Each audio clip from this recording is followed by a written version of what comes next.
So for my directing unit, I decided to do Silence of the Lambs. It's an amazing movie. I don't want to spoil it, but I decided to do the scene the first time Clarissa meets Dr. Lecter, where she's been used to see what sort of information she can get out as she's a young, beautiful female. I decided to do basically the same with a girl and a guy, and instead of Dr. Lecter being the one that's caged up, I decided to have the detective tied up as if he'd like found a way to kidnap her and taken her to an abandoned location. This is the idea I had in my head.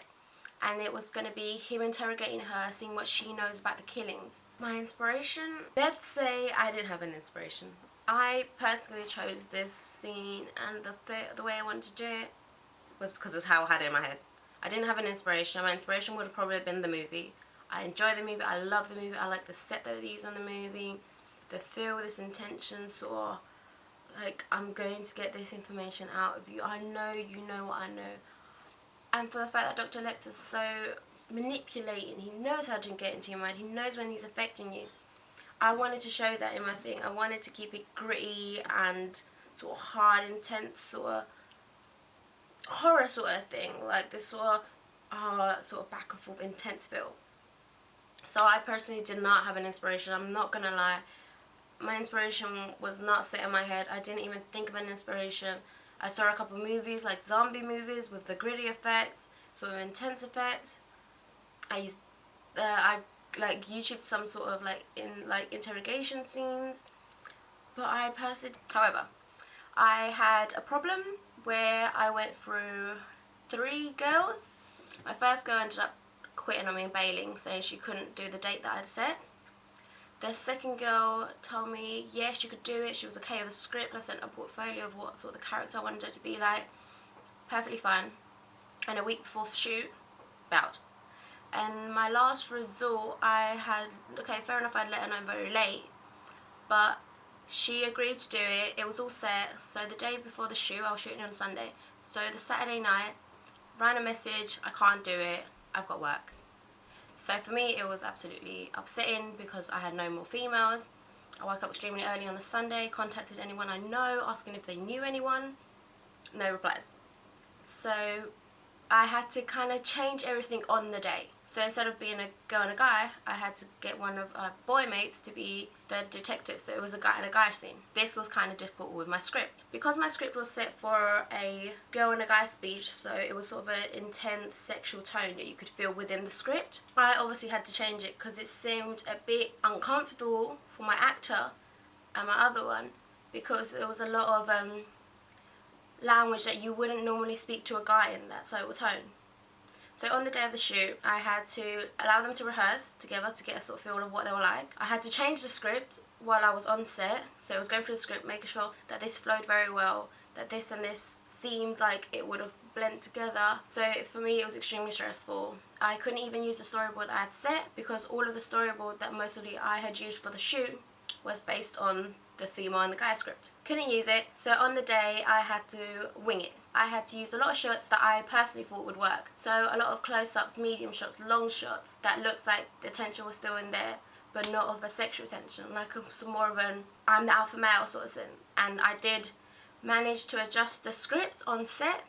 My actors were extremely helpful, my crew was extremely helpful. For my decisions and the sort of things I personally decided to use, I decided to use, it was a garage but it looked abandoned. You'll see the sort of feel that it got. It's got like brick walls, got random car bits everywhere. You've got like really dim lighting, only one of the lights in the building worked, so it seemed really cool because we could only use one side. It's what I was going for, so to find a location like that was perfect. Also, one of my decisions I decided to do was keep the shots very close up because I wanted to show the facial expressions that my actors were giving, these sort of strong. It was interesting that I decided to use them ones because I personally thought if I was to do medium shots or long shots, you wouldn't be able to get that feel, because I wanted you to feel as if they were speaking to you. One of my other decisions I decided to do was have it open up with shots of him being tied up, seeing the bruises that he had got from the slight beating he would have had from trying to get this information out of him. Bring an intense feel to the movie, because you kind of see the bruises, you see the hands tied up, and you know it's leading to a scene about someone getting beaten up or something bad happening.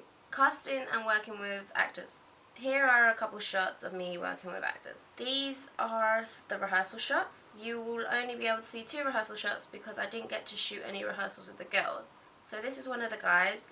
This is Philip. He was absolutely amazing. My second actor that I decided to act with, and it's the guy that I went with, is James Earl. James Earl was an amazing person to work with. He actually works within theatre. Through one of the castings, I used one of the techniques we were taught, one of them about relating stuff, so as if. So one of the ones I said, I asked them to just look at me and say, so as if this person is, and I went, a member of your family or a friend. Imagine he is trying to get you back into prison. Remember these cold, horrible walls that you were in, and you know you don't want to go back there. But this person sitting on that chair is your friend. He's doing everything possible to get you back into that cell. Show the emotion that you would personally give to this person. When doing that, his emotion came stronger, it was more intense, like it had got to him. And you'll see a couple shots here when me and him are just talking. But obviously I wanted you to have the script in hand because I wanted you to see how you read through it and what sort of sense you got from it. After with the profiling.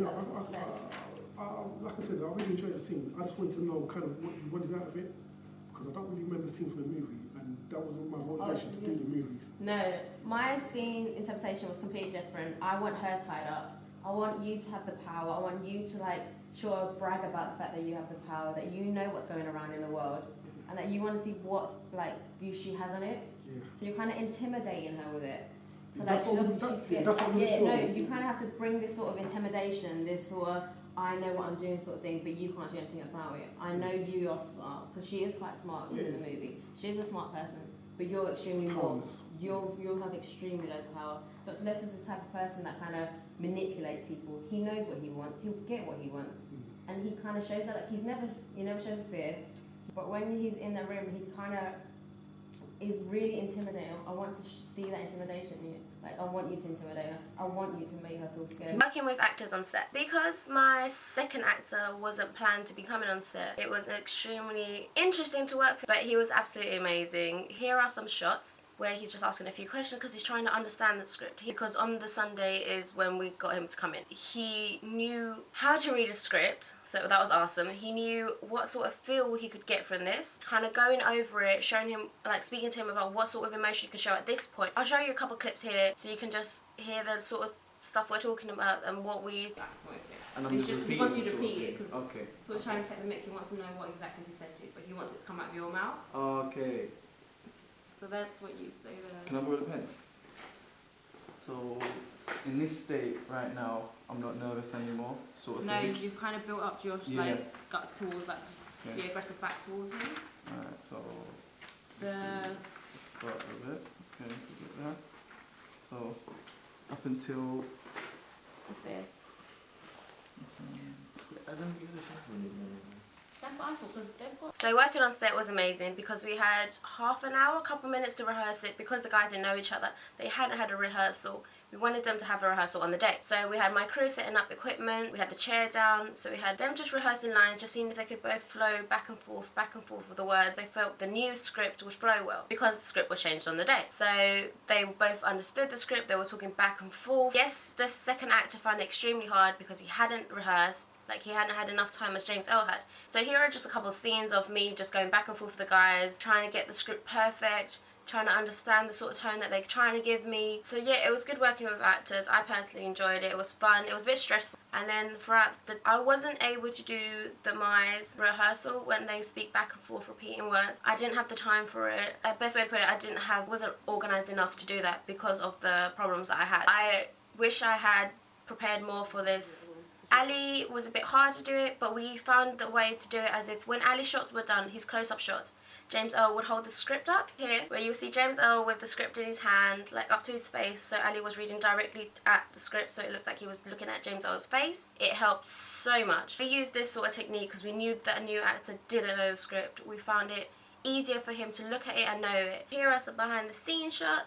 There is me working with the actors, looking at the shots. It was kind of a panic with the shots. Did them on the day, we kind of just made them up as we went along. The crew was amazing. I could thank them so much for helping me out. My camera man knew what sort of shot to get and I could imagine it in my head, so it helped. So you'll see a couple shots of me and Lucas working together. You'll see a couple shots of me and Bomb just going making sure that he can hear it right in the Zoom mic we ended up having to use. So there's the shots of me working with the actors, me running around, me having to do some of the makeup for the bruised eye. So you'll see a couple of random shots of me doing that.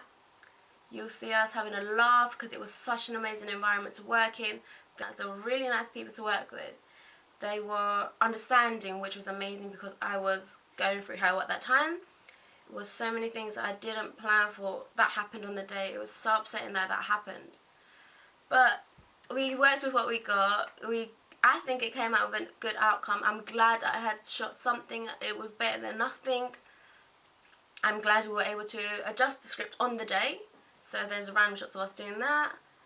And just here are some shots of behind the scenes. My critical reflection. Well, let's put it this way. I wish I had kind of thought if something could go wrong, what would I do?